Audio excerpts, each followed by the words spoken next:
Maraming salamat po sa lahat po ng sumusubaybay at nanonood po sa Batang Quiapo. Dahil po sa inyo, patuloy po namin pinagbubuti ang aming programa para gabi-gabi ay makapagbigay kami ng saya at inspirasyon sa lahat po ng mga manonood. Muli, mula sa bumubuo ng Batang Quiapo, maraming salamat po sa inyong lahat. Mabuhay po kayo.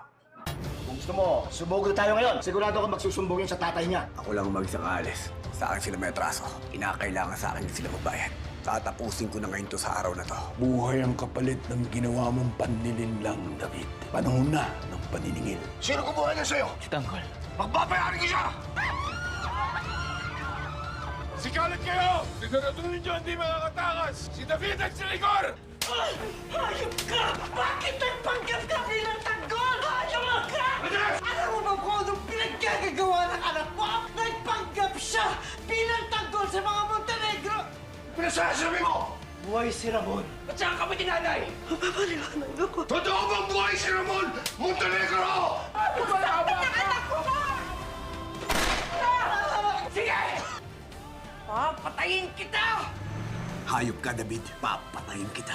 Papatayin ko kayo ng ama mo.